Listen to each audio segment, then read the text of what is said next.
Bonjour et merci encore de suivre encore ce tutoriel de la gestion des emprunts. Alors nous allons traiter un exercice sur le tableau d'amortissement progressif.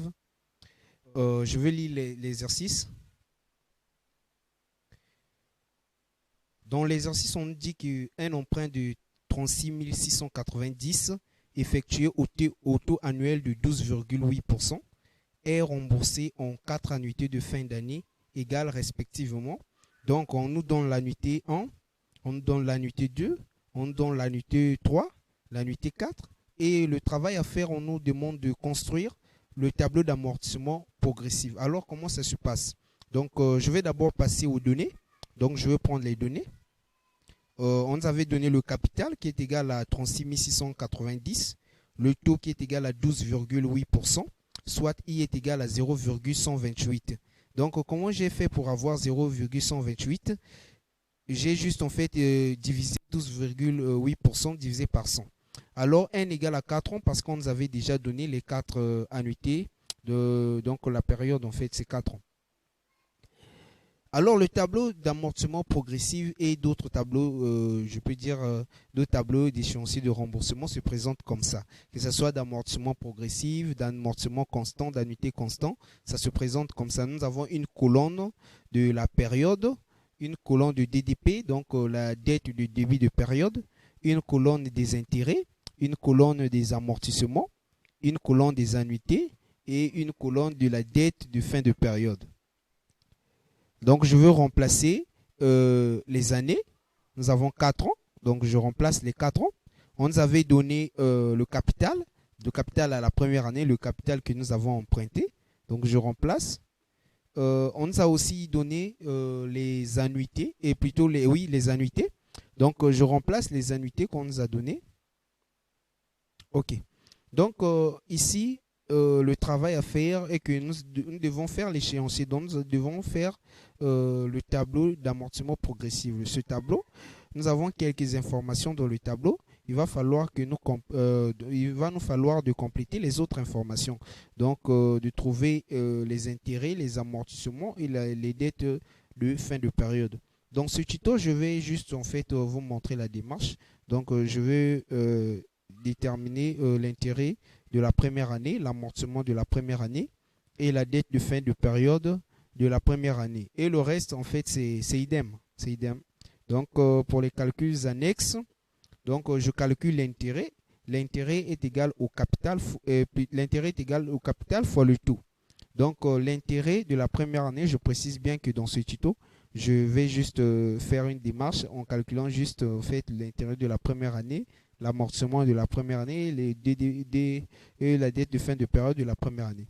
Donc, l'intérêt de la première année est égal au capital. Le capital de la première année, c'est le capital emprunté fois le taux. Notre taux, c'est 0,128. Donc, nous avons trouvé notre intérêt. Ensuite, je vais calculer l'amortissement. L'amortissement est égal à l'annuité moins l'intérêt. Donc, pour trouver l'amortissement 1 est égal à l'annuité 1 moins l'intérêt 1. Donc, pour l'amortissement 2, ça sera l'annuité 2 moins l'intérêt 2. Donc, etc. C'est la même logique. Donc, je remplace mes valeurs qu'on m'avait données. On nous avait donné l'annuité. L'intérêt, je viens de calculer de la première année. Donc, j'ai remplacé.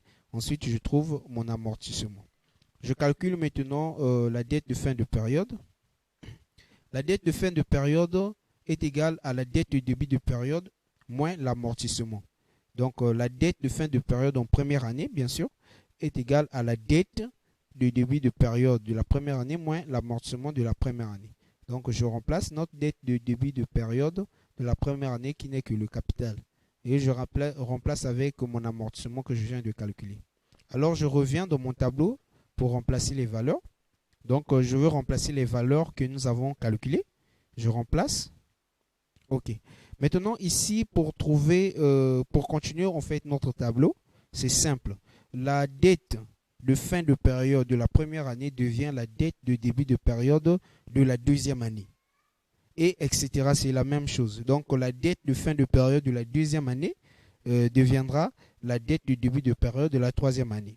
Et je remplace d'abord. OK. Et pour calculer l'intérêt, ça sera la même chose. Donc ici, le 31 186 représente le capital de la deuxième année. Donc pour trouver le taux de la deuxième année, il suffit juste de prendre le capital fois, pour trouver l'intérêt plutôt, il suffit juste de prendre le capital fois le taux. Donc, etc. L'amortissement, c'est l'annuité moins l'intérêt. Pour que la vidéo ne soit pas trop longue, donc j'ai déjà calculé. J'espère que vous aurez juste les mêmes réponses avec moi. Maintenant, il y a une remarque que vous devez faire. Là où j'ai mis des flèches. OK. Donc, pour t'assurer que ce que tu as fait est juste, donc la dette de début de période de la dernière année et l'amortissement de la dernière année doit avoir des mêmes montants. Rassure-toi que si tu n'as pas les mêmes montants, c'est que peut-être tu as commis une erreur ou un truc comme ça. Bon, pour ce tuto, ça s'arrête là. Je voulais juste vous montrer comment faire le tableau d'amortissement progressif. Si vous avez aimé, n'hésitez pas à me faire savoir. Comme ça, je vais faire des tutos sur d'autres cours. Ok, merci beaucoup.